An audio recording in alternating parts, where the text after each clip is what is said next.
Hello everyone. तो हमारा आज का टॉपिक है क्रिस्टल लैटिस। क्रिस्टल लैटिस बोलो या फिर उसी को ही हम स्पेस लैटिस भी बोलते हैं। ठीक है, तो अभी तक हम सॉलिड स्टेट चैप्टर में हम ये पढ़ते हुए आ रहे हैं कि जो हमारा सॉलिड होता है, कोई भी हमारा जो कंप्लीट सॉलिड है वो छोटे छोटे कॉन्स्टिट्यूएंट पार्टिकल से मिलके बना हुआ है। ठीक है, वो छोटे छोटे कॉन्स्टिट्यूएंट पार्टिकल्स रेगुलर मैनर में भी अरेंज हो सकते हैं और रैंडमली भी अरेंज हो सकते हैं। ठीक है, अगर वो रेगुलर मैनर में अरेंज्ड है तो उसको हम क्रिस्टलाइन सॉलिड बोलते हैं, और अगर वो इरेगुलरली अरेंज्ड है तो उनको हम एमॉर्फस सॉलिड्स बोलते हैं। ठीक है, तो अभी हम जो पढ़ने वाले हैं क्रिस्टलाइन सॉलिड्स के बारे में हम इस चैप्टर में पढ़ने वाले हैं। तो उसी को आगे कंटिन्यू करते हुए हमारे पास टॉपिक आता है क्रिस्टल लैटिस। तो कॉन्स्टिट्यूएंट पार्टिकल्स का जो रेगुलर अरेंजमेंट होता है ना, उस रेगुलर अरेंजमेंट को ही हम क्या बोलते हैं, स्पेस लैटिस। ठीक है, तो अगर हम इसकी डेफिनेशन बोले तो the regular 3D arrangement of constituent particles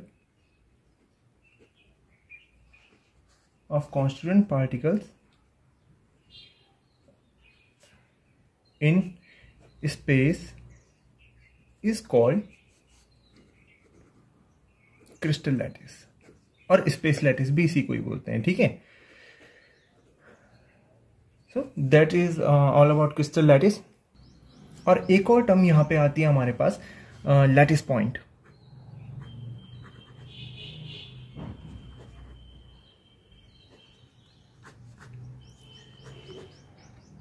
तो लैटिस पॉइंट क्या होते हैं? देखिए, जो हमारा सॉलिड था, सॉलिड में जहां जहां पे भी कॉन्स्टिट्यूएंट पार्टिकल्स होंगे उन सारे पॉइंट्स को हम बोलेंगे लैटिस पॉइंट।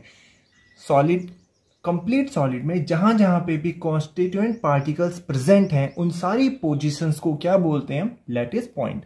तो लैटिस पॉइंट्स, इसकी डेफिनेशन क्या हो जाएगी? The position occupied by the atoms बोलो या फिर आयंस बोलो या फिर मॉलिक्यूल्स बोल लो, कुछ भी हो सकता है। कहने का मतलब है कॉन्स्टिट्यूएंट पार्टिकल्स। ठीक है, in the crystal lattice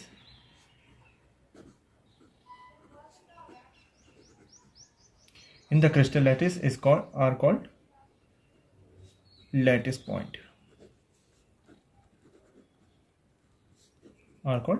lattice points. ठीक है, देखो, कॉन्स्टिट्यूएंट पार्टिकल्स जिन पोजीशंस को ऑक्यूपाई कर रहे हैं वो सारी छोटी छोटी पॉइंट्स क्या हो जाते हैं हमारे पास? Lattice point. और इन छोटे छोटे लैटिस पॉइंट को जब हम बहुत बार रिपीट कर लेते हैं एक 3D अरेंजमेंट में, तो उस जो हमारे पास कंप्लीट क्रिस्टल जो बनता है उसको क्या बोलते हैं हम? Crystal lattice. इसको अभी हम डायग्राम से देखेंगे तो हमें और अच्छे से समझ में आएगा। ठीक है, और एक और यहाँ पे टर्म है जो इस चैप्टर में हमारे पास बहुत यूज होने वाला है, वो होता है यूनिट सेल। अब इन तीनों टर्म्स को हम डायग्राम की हेल्प से समझेंगे तो हमें बहुत क्लियरली समझ में आएगा कि ये होते क्या है। पहले हम इनकी डेफिनेशंस देख लेते हैं। तो यूनिट सेल क्या होता है? The smallest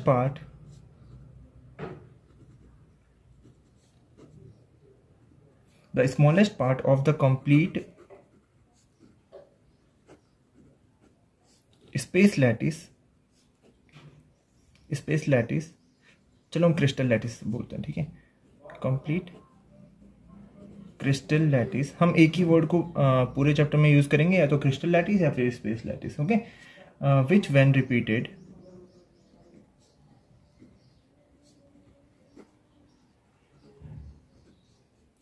again and again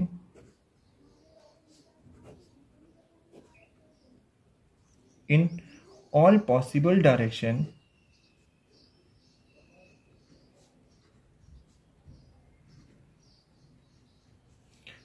we get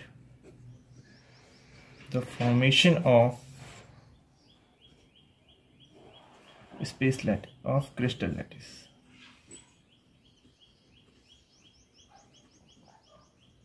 ठीक है, तो हम डायरेक्ट डायग्राम की हेल्प से देखते हैं कि ये तीनों होते क्या है। अच्छा, तो अभी हम इसके एग्जांपल देखते हैं। हम ले लेते हैं एक 2 डायमेंशनल लैटिस। ठीक है, 2 डायमेंशनल टू डायमेंशनल लैटिस का हम एक एग्जांपल ले लेते हैं, ठीक है। टू डायमेंशनल लैटिस क्या होगा, जहाँ पे जो हमारा क्रिस्टल तो यहाँ पे बनेगा नहीं, यहाँ पे जो भी हमारा स्ट्रक्चर है वो सिर्फ उसके दो एक्सिस में वो होगा, एक्स एक्सिस और वाई एक्सिस। फॉर एग्जांपल हम कोई एक छोटा सा एग्जांपल ले लेते हैं।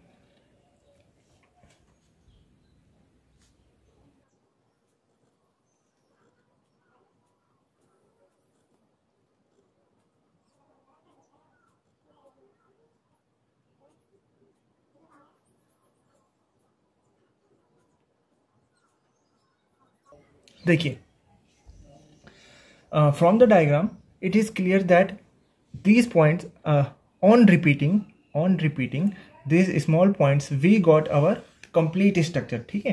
तो यहाँ पे ये जो छोटे छोटे पॉइंट्स हैं ये सारे क्या हो जाते हैं इसके, ये हो जाते हैं इसके लैटिस पॉइंट्स, ठीक है। ये जो कंप्लीट स्ट्रक्चर हमारे पास फॉर्म हुआ है इसको क्या बोलते हैं, लैटिस, ठीक है। अच्छा, अगर हम इनको कंबाइन कर दें,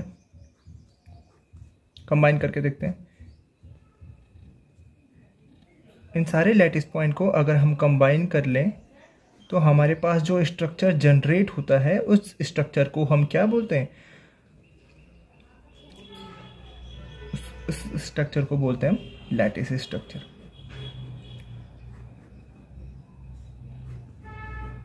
सो this complete structure is our lattice structure, this complete structure is our lattice बोल सकते हैं, ठीक है। और अच्छा देखिए, अब इस लैटिस की जो स्मॉलेस्ट यूनिट है वो क्या है, the smallest unit is this one, क्या, स्क्वायर। ये स्क्वायर हमारे पास क्या है, इसका यूनिट सेल। तो आपको क्लियर हुआ थोड़ा। कॉन्स्टिट्यूएंट पार्टिकल्स जिन पोजीशंस को ऑक्युपाई कर रहे हैं उन पर्टिकुलर पोजीशंस को बोलते हैं हम लैटिस पॉइंट, ठीक है। ये सारे के सारे ब्लैक डॉट्स जहाँ जहाँ पे हमारे उन सभी पॉइंट्स पे हमारे जो कॉन्स्टिट्यूएंट पार्टिकल्स है वो प्रेजेंट होंगे, ठीक है। तो इन सारे पॉइंट्स को बोल देते हैं हम लैटिस पॉइंट, ठीक है। उसके बाद आता है हमारे पास क्रिस्टल लैटिस। क्रिस्टल लैटिस क्या होता है, जो हमारे पास कंप्लीट स्ट्रक्चर जो हमारे पास फॉर्म हो रहा है, कंप्लीट स्ट्रक्चर जो हमारे पास फॉर्म हो रहा है उसको बोलते हैं हम लैटिस। और लैटिस की जो सबसे छोटी यूनिट होती है वो क्या होता है हमारे पास, यूनिट सेल। एक और एग्जांपल हम देखते हैं इसका, टू डायमेंशनल में ही एक और एग्जांपल हम ले लेते हैं।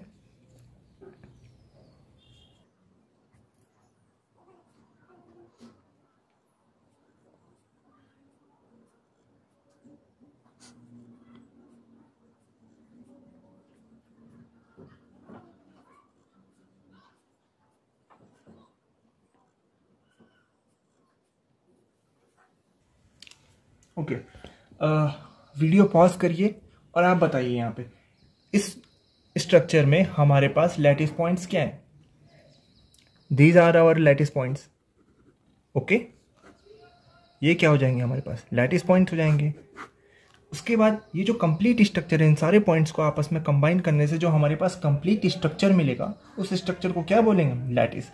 और इस लैटिस का यूनिट सेल बताइए, यूनिट सेल क्या हो जाएगा, कहीं पर भी देखिए इसका यूनिट सेल हो जाएगा। इनको कंबाइन करते हैं,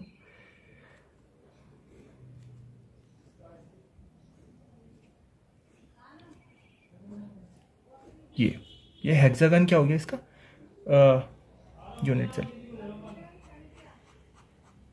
ये पॉइंट क्या हो गया इसका, लैटिस, सॉरी यूनिट सेल,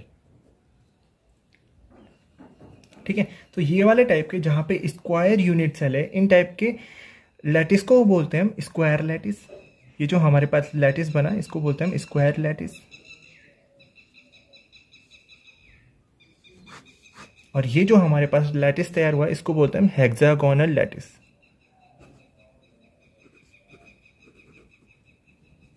ठीक है। सिमिलरली आप और भी बहुत सारे टाइप के लैटिस बना सकते हैं। आप इसे रेक्टेंगुलर बना सकते हैं अगर आपके कॉन्स्टिट्यूएंट पार्टिकल्स को कंबाइन करने से जो यूनिट सेल है वो रेक्टेंगुलर शेप की हो जाएगी, इसको बोलेंगे हम रेक्टेंगुलर लैटिस। अगर वो रोम्बिक शेप की हो जाती है, अगर लैटिस पॉइंट को कंबाइन करने से जो हमारे पास यूनिट सेल बनता है वो रोम्बिक शेप का है, तो उसको बोले हम rhombic lattice. And similarly parallelogram lattice, ठीक है। तो हमारे पास एक स्क्वायर लैटिस हो जाता है, हेक्सागोनल लैटिस हो जाता है, और रेक्टेंगुलर लैटिस हो जाता है, ठीक है। और क्या हो जाता है हम पे, रोम्बिक लैटिस हो जाता है। ये सभी आप बना के देखेंगे। ओके, रेक्टेंगुलर मतलब जहाँ पे कॉन्स्टिट्यूएंट पार्टिकल्स को कंबाइन करने से कुछ इस तरीके का स्ट्रक्चर हमारे पास तैयार होगा, कुछ इस तरीके का आपके पास रोम्बिक लैटिस बनता है। और क्या होता है हमारे पास, पैरेललोग्राम होता है, पैरेललोग्राम लैटिस। ठीक है, तो ये सारे के सारे हमारे पास किस में आ जाते हैं, 2 डायमेंशनल लैटिस में आ जाते हैं।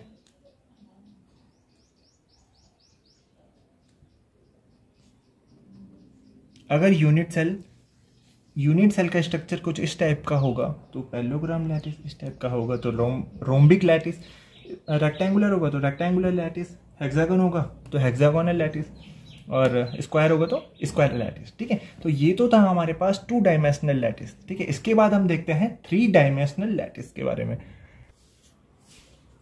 तो 3 डायमेंशनल क्रिस्टल लैटिस को भी हम डायग्राम की हेल्प से समझने की कोशिश करेंगे।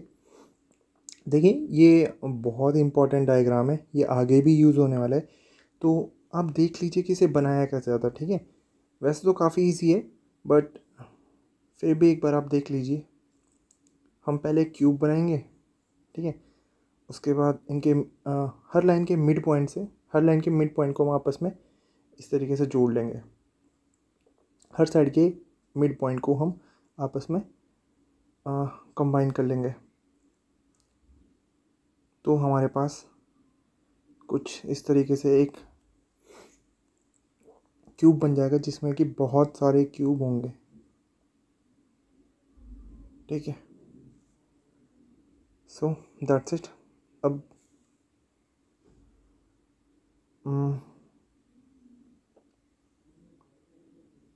फिर हम ये कॉन्स्टिट्यूएंट पार्टिकल्स बना लेंगे सब जगह पे।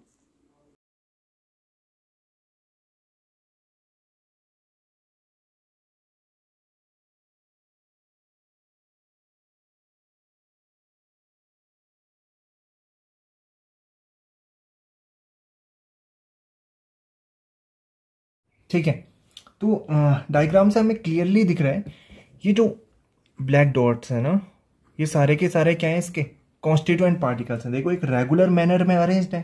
ठीक है, ये सारे के सारे ब्लैक डॉट्स क्या हैं, इसके कॉन्स्टिट्यूएंट पार्टिकल्स है। तो जिन जिन पॉइंट्स पे कॉन्स्टिट्यूएंट पार्टिकल्स होंगे उन सारे पॉइंट्स को क्या बोल देते हैं हम बोलते हैं लैटिस पॉइंट्स।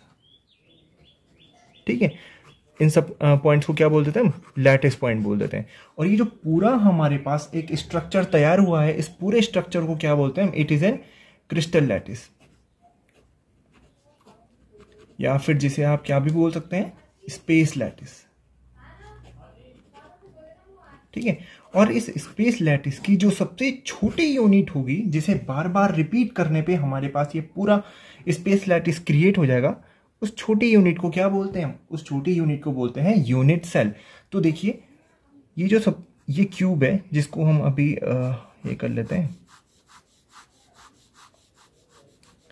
ये शेडेड पोर्शन को देखिए आप, ये आगे वाला क्यूब,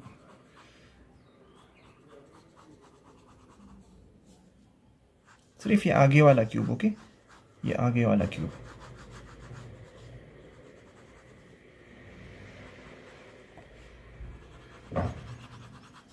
तो ये छोटा सा पोर्शन क्या हो जाएगा, इसका यूनिट सेल हो जाएगा। ठीक है, ये जो क्यूब है, ये क्यूब था, फिर इधर भी क्यूब है, ये क्यूब था, फिर पीछे भी क्यूब है, ये क्यूब था, फिर पीछे भी क्यूब। इसी क्यूब को ऊपर भी रिपीट करा, इधर भी रिपीट करा। इस क्यूब को, ये जो हमारे पास क्यूब है, इस क्यूब को बार बार रिपीट करने से हमको क्या मिल जाता है, हमको मिल जाता है पूरा क्रिस्टल लैटिस। ठीक है, ठीक है, इसमें और कोई भी स्ट्रक्चर यूज हो रहेगा, सिर्फ एक क्यूब को हमने बार बार रिपीट किया और हमारे पास पूरा क्रिस्टल लैटिस बन गया। तो that's why this is the smallest unit of this crystal lattice known as unit cell. अभी आपको क्लियर हुआ? आई होप आपको सारी डेफिनेशंस अभी इस डायग्राम से सारी की सारी क्लियर हो रही होंगी। ठीक है, कॉन्स्टिट्यूएंट पार्टिकल्स को बार बार रिपीट करने से हमारे पास जो स्ट्रक्चर तैयार होता है, उस कंप्लीट स्ट्रक्चर को बोलते हैं हम क्रिस्टल लैटिस और स्पेस लैटिस। ठीक है, कंप्लीट क्रिस्टल लैटिस में जो हमारे पास छोटे छोटे कॉन्स्टिट्यूएंट पार्टिकल्स होते हैं वो जिन पोजिशंस को ऑक्यूपाई करते हैं, कॉन्स्टिट्यूएंट पार्टिकल्स जिन पोजिशंस को ऑक्यूपाई करते हैं उन पोजिशंस को बोलते हैं हम लैटिस पॉइंट्स। ठीक है, और पूरा जो क्रिस्टल लैटिस है उसकी जो सबसे छोटी यूनिट होती है, सबसे छोटी यूनिट होती है जिसको बार बार अगर हम रिपीट करेंगे तो हमारा क्रिस्टल लैटिस तैयार हो जाएगा, उस छोटी यूनिट को बोलते हैं हम unit cell. Okay, so that was all about crystal lattice, unit cell and lattice point.